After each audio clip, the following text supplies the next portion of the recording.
semuanya, kita berjumpa lagi dalam program Berkat by Pelangi Kristus. Belajar kebenaran Tuhan by Pelangi Kristus. Kali ini bersama saya Kenneth dan narasumber kami Bu Magda. Halo Miss Magda, Shalom Miss. Tuhan berkati. Saya mau bicara tentang di zaman ini kan sudah serba digital ya Bu. Ya, betul. Jadi kita bisa mengakses banyak hal dan bisa belajar hal apapun dan di mana saja pun juga kita bisa belajar hal baru ya. Karena hampir semua orang sekarang memiliki alat yang namanya handphone. Jadi dari handphone tuh kita bisa browsing, kita bisa buka sosial media, dan banyak sekali materi-materi dan konten-konten yang menarik untuk kita pelajari di handphone. Dan salah satu materinya yang menarik itu adalah bagaimana cara menjadi sukses. Dan kata sukses ini artinya sangat luas ya Miss. Karena kebanyakan juga orang berbicara tentang kesuksesan pasti hubungannya dengan materi gitu ya.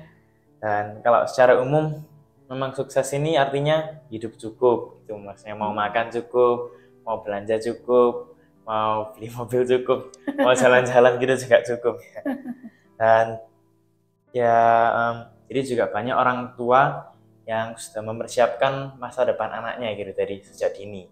Jadi contohnya misalnya orang tuanya sudah membekali anak dari kecil untuk mendapatkan pendidikan yang baik supaya nanti waktu sudah dewasa bisa mendapatkan pekerjaan perusahaan yang bagus dan tentunya gaji yang sangat tinggi. Ini ada satu contoh konkret dari negara tetangga kita di Singapura.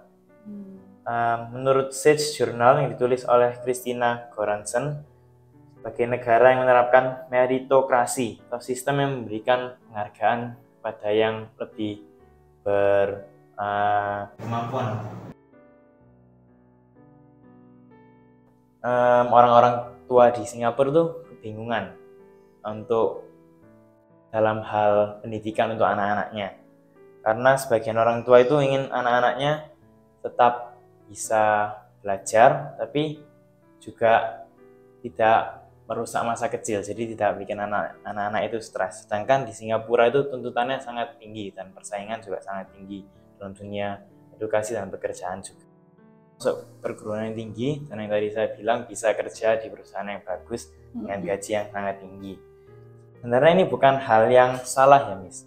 Karena kan sebagai manusia kita juga perlu persiapan dalam segala hal. Karena hari-hari ini persaingan sangat luar biasa di dunia ini. Makin sulit dan kebutuhan hidup juga makin tinggi. Jadi menurut Miss Magda, sebaiknya apa yang harus dilakukan orang tua agar anaknya bisa hidup sukses? Oke, baik. Wah, ini pertanyaan yang bagus ya. Kamu sedang berbicara sesuatu yang realistis. Realistis itu begini. Hidup di dunia ini kan realistis. Ada hal-hal yang dibutuhkan untuk manusia itu bisa hidup nyaman. Yang tadi kamu bilang cukup. Kalau sukses itu berarti nyaman plus sudah nyaman terjamin. Ya kan? Karena pada prinsipnya orang itu tidak mau hidup itu menderita. Kalau tidak mau menderita berarti harus survive. Kalau survive-nya bagus, berarti sukses. Cara berpikir orang tua adalah supaya berhasil, prosesnya harus melalui pendidikan yang bagus untuk bisa melengkapi anak supaya punya kompetensi yang bisa menjawab kebutuhan zaman ini. Karena pasti nggak akan sama dengan pada abad-abad 20, ini sudah abad 21. Jadi kita pernah belajar tentang namanya kompetensi abad 21 di era atau generasi digital. Nah, sekarang pertanyaan kamu adalah pendapat orang tua ketika memilih sekolah yang bisa menjamin anaknya sukses.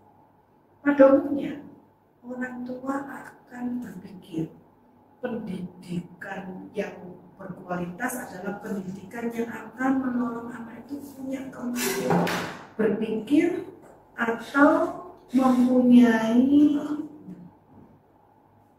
keterampilan yang mumpuni supaya bisa menghadapi segala macam tantangan di dalam dunia ini dan berhasil melewatinya. Bahwa kalau sekolah itu memberikan fasilitas yang memberikan pelatihan, memberikan peluang, memberikan kesempatan untuk anak-anak itu bisa belajar lebih baik, lebih banyak, orang tua berpikir itu bisa menjamin anaknya akan dibekali memadai, itu konsepnya. Sehingga pada umumnya pasti ya akan memilih sekolah yang menjanjikan fasilitas yang berupa sarana prasarana yang unggul dan para guru, para pengajar yang juga punya gelar yang bukan hanya S1 kalau bisa S2 dan kalau bisa berbahasa Inggrisnya fasih. Maka seandainya ini ya sekolah-sekolah SPK ya yang berbahasa pengantarnya itu bahasa Inggris, lalu biayanya itu murah, wah itu pasti diinginkan orang tua.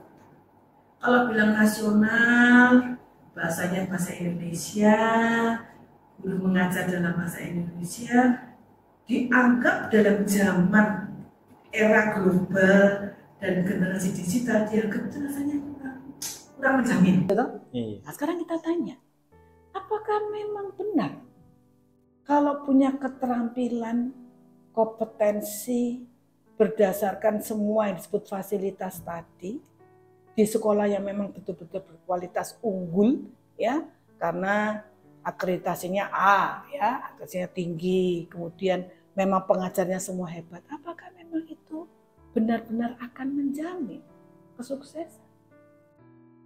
Ini pertanyaan penting. Karena ketika bekerja tidak berarti yang punya prestasi itu sanggup bekerja dengan prestasi yang terbaik. Coba, Janet, kamu pikirkan. Di dalam bekerja itu, mengapa saya mengatakan tidak hanya prestasi yang menentukan, tapi juga apa? Di dalam bekerja itu kan orang berpikir prestasi gitu, tapi ada faktor lain, apa faktornya? Mungkin skill untuk menyelesaikan masalah. Skill untuk bisa melihat masalah dan punya mental, punya mental yang tidak mudah menyerah, punya mental yang melihat masalah sebagai sesuatu yang dihadapi dengan berani. Jadi bukan cuma skill, kompetensi loh, tapi juga mental. Apalagi? Mungkin punya semangat gitu, daya juang gitu. Bagus. Ada sesuatu dari dalam yang kuat dan terus-menerus sehingga ketika menghadapi hari demi hari tidak mudah jenuh, tidak mudah bosan, tidak mudah menyerah dan menikmati pekerjaan sebagai sesuatu yang menyenangkan. Karena kalau dari dalam itu ada kekuatan, bisa kreatif ya, bisa menikmati setiap hari itu dengan hati yang senang. Kompetensi, mental yang bisa melihat masalah dan mempunyai kemampuan untuk ketabahan menghadapinya. Yang berikutnya adalah antusias, semangat, daya juang yang tidak pernah menyerah. Lalu apakah dia kerja sendiri? Harus punya tujuan yang jelas. Sebentar, punya tujuan jelas maksudnya apa? Mungkin tahu ke depannya apa yang mau dilakukan. Oke, itu artinya bekerja dengan punya motivasi. Bahwa yang saya lakukan ini punya tujuan yang baik. Kalau nggak ada tujuan, bekerjanya akhirnya nggak punya target. Biasanya orang tujuannya dapat apa? Kalau sukses dapat apa? Dapat uang. Nah, kenapa kalau menurut Kenneth dapat uang itu tidak menjamin orang itu akan sukses? Kenapa? Nah, menurut saya sendiri karena tidak akan bisa merasa cukup gitu. Pasti selalu kurang. Dapat misalnya jumlah uang itu pasti rasa kurang dan ingin lebih lagi. Oke, berarti ketika orang tua berpikir sukses, gaji banyak, anaknya bahagia, ternyata enggak. Sebab uang itu tidak pernah bisa memberikan rasa puas. Yang terjadi adalah tidak cukup. Maksudmu kan? Iya. Ya, oke. Kamu sudah tambahkan tadi. Kita sudah lihat, sudah berkembang ini tentang orang tua berpikir anaknya sukses, ternyata enggak sesimpel itu. Kalau kita bekerja itu kita berhubungan dengan siapa? Dengan orang lain. Berarti butuh keterampilan apa? Komunikasi. Yes. Kasih dengan orang, mengerti bagaimana memperlakukan orang dengan bermartabat, bisa menghargai perasaan orang, bisa memperlakukan orang dengan baik sebagai seorang yang diciptakan oleh Tuhan, berkomunikasi dengan menyenangkan. Kalau nanti ada posisi kamu sebagai pemimpin, kamu bisa memimpin dengan baik. Itu keterampilan-keterampilan yang tidak bisa dijawab dengan fasilitas. Tidak bisa dijawab hanya dengan ada hal-hal yang bisa dinikmati secara sarana prasarana. Bahkan dengan keterampilan berbahasa Mandarin, bahasa Jepang, bahasa Inggris, bahasa Perancis, semua bahasa asing sekalipun tidak menjamin untuk ketika bekerja. Ini baru bicara tentang tujuan orang tua ya, belum bicara tujuan Tuhan loh ini. Iya. Untuk betul-betul sukses, tidak menjamin. Ya kan? Nah, sekarang saya mau bertanya sama kamu. Kamu kan sudah sekolah kelas 11 atau sekarang ya? Kelas 10. Oh, kelas 10. Iya. Wah iya, kelas 10. Dari kamu menjawab tadi, saya melihat kamu sudah terbentuk itu. Cara berpikir melihat bahwa pengetahuan itu tidak cukup. Fasilitas di sekolah tidak menjamin. Karena ada kebutuhan mental yang kuat, semangat dari dalam, punya motivasi terus-menerus, punya sasaran yang jelas, yang mendorong motivasi itu menjadi sesuatu yang memberikan api, yang ngedrive ya kan. Belum lagi kemampuan berkomunikasi, kemampuan untuk bisa menghadapi orang dengan baik. Ini baru bicara tentang berkomunikasi dengan orang baik, belum nanti berkomunikasi dengan atas, dengan yang menjadi bawahan. Belum lagi berhadapan dengan orang yang memusuhi, berhadapan dengan orang yang memfitnah, yang iri hati. Itu banyak sekali pernak-perniknya. Belum lagi menghadapi orang yang menjengkelkan, ya kan? Berarti kalau begitu, nah sekarang menurut kamu nih, sekarang sebelum saya menjelaskan, saya balik bertanya sama kamu. Kalau begitu, sekolah ini, orang tua kalau mau mencari sekolah, harusnya mencari sekolah yang seperti apa?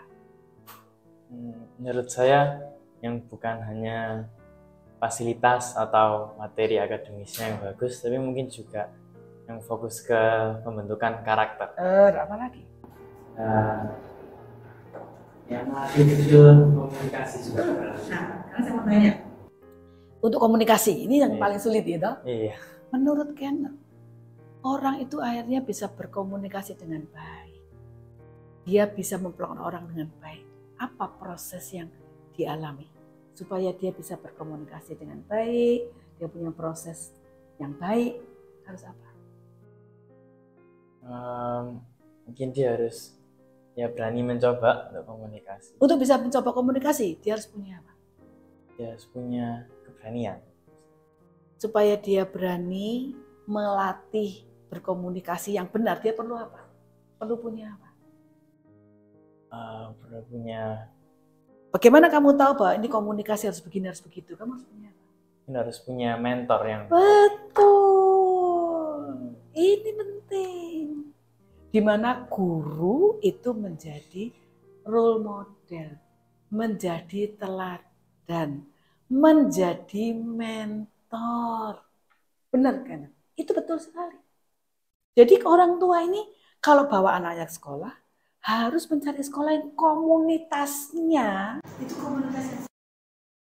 Teman-teman ini bisa menjadi mentor yang buruk, gitu. Bisa memberi pengaruh yang buruk. Cara ngomongnya kasar, membuli, mungkin suka mau kata memaki. Jadi harus cari komunitas yang teman-temannya itu berkata-katanya sopan, kemudian juga cara menghadapi orang, kepada orang yang tidak mampu, tidak menghina, ya kan? Iya. Kepada orang yang lebih dewasa, lebih tua itu harus respect, harus ada contoh. Contoh dari teman-teman, dan contoh dari orang dewasa, guru, dan contoh sesama orang tua yang terlibat di dalam sekolah itu seringkali komponennya dilupakan oleh orang tua, benar nggak? Iya. Apalagi juga nggak bisa ngecek tuh. Gimana saya mau ngecek? Nanti komunitas anak saya baik apa buruk? Gimana caranya ngecek? Coba kamu pikirkan. Gimana? Nggak bisa, anaknya pasti keluar rumah gitu, orang tuanya nggak bisa ngawasi. Iya, nggak bisa. Dan bahkan sebetulnya anak itu sangat dipengaruhi dengan komunitasnya dia dan apa yang dikatakan dan diteladankan oleh guru. Karena itu kan, ketika orang tua memilih sebuah sekolah, harus melihat. Biasanya orang tua yang peduli ini dia harus melihat apanya sekolah. Untuk tahu, oh sekolah ini mau begini, sekolah ini punya prinsip begini, apa yang harus dilihat? Lihat visi misi sekolah. Melihat visi misinya. Jadi orang tua itu boleh bertanya kepada sekolah, visinya apa? Bagaimana mewujudkannya? Di sini guru-gurunya semua, kalau ini orang tua Kristen nih. Iya. Apakah di sini guru-gurunya semua Kristen yang sungguh-sungguh? Loh ya toh? Iya. Gimana gurunya menjadi contoh, menjadi role model, kalau kita nggak tahu gurunya ini siapa?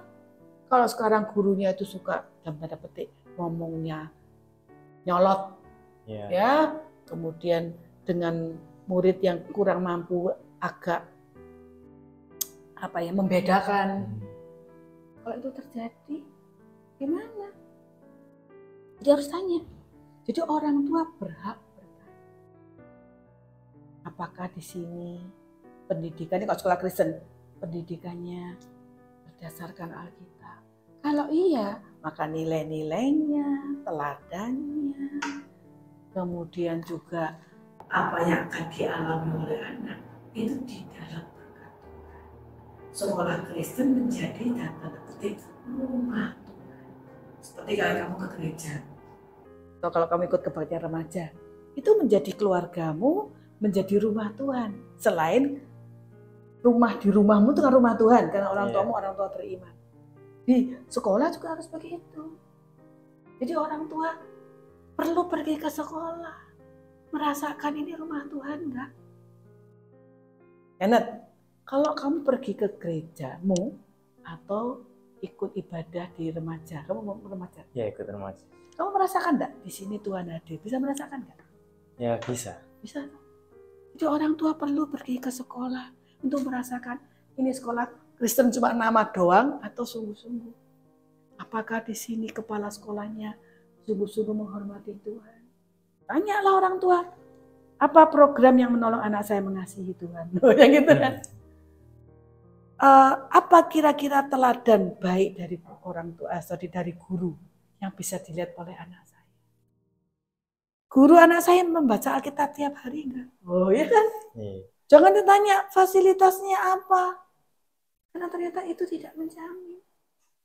Jadi komponen sukses itu ternyata sangat baik, karena dalam hidup itu bukan cuma diselesaikan dengan berpikir, tapi ada faktor dari dalam, ada faktor menghadapi dari luar, bagaimana berkomunikasi, berhadapan dengan orang, dan bagaimana menyelesaikan semua itu sebagai seorang manusia yang bergambar dan rupa Allah, itu dijawab berdasarkan, kalau sekolah Kristen, prinsip Alkitab.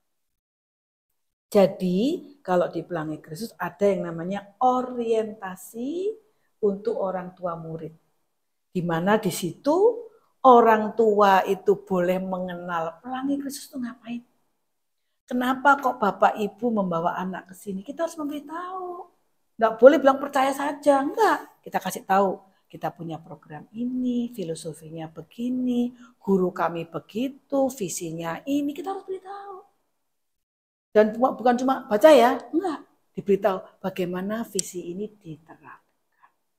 Kalau ibu bapak punya kerinduan anak itu bisa sukses secara holistik sepenuhnya, kami mau jadi sahabat ibu dan bapak. Maka coba bisa nebak ya? Orang tua dan guru bersama-sama mendidik anak itu melalui apa? program yang digelar oleh Pelangi Kristus? Yang keluarga. Yang keluarga, apalagi?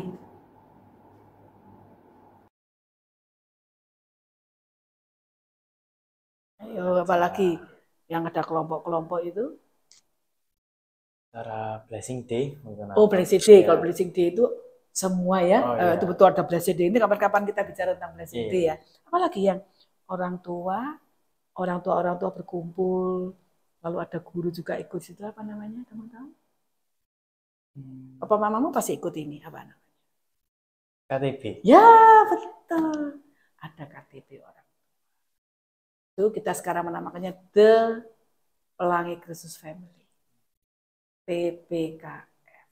Di mana sebagai keluarga berbagi nilai kebenaran, memberikan kesaksian, memberitahu kami mendidik anak seperti ini. Di sekolah juga memberitahu.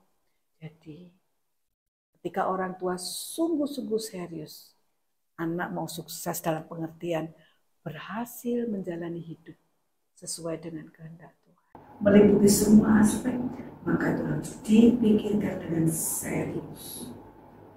Mulai dari kecil sampai nanti lulus SMA, anak-anak akan dibentuk karakternya, hatinya, motivasinya, semangatnya, relasinya, antusiasnya, semua melalui proses belajar 15 tahun dengan benar dan mengandalkan pertolongan Tuhan. Gitu. Jelas kan? Jelas. Boleh satu kalimat kamu menyimpulkan apa yang Bapak sampaikan? Jadi menurut saya kesimpulan ini, misalnya orang tua mau tahu cara anaknya sukses tuh bukan sekedar sesimpel masukin anaknya ke sekolah yang fasilitasnya bagus atau sekolah terkenal yang mewah gitu. Tapi juga butuh sekolah di mana itu bisa menjadi tempat untuk murid itu belajar dari mentor-mentor di sekolah itu. Bagus ya, guru sebagai mentor, guru sebagai sahabat, guru sebagai gembala, dan seterusnya. Nanti kita bisa gali ini. Ya, Tuhan Yesus memberkati. Terima kasih, Bu. Saudara, terima kasih untuk waktunya. Semua penjelasan saudara tadi sangat memberkati saya.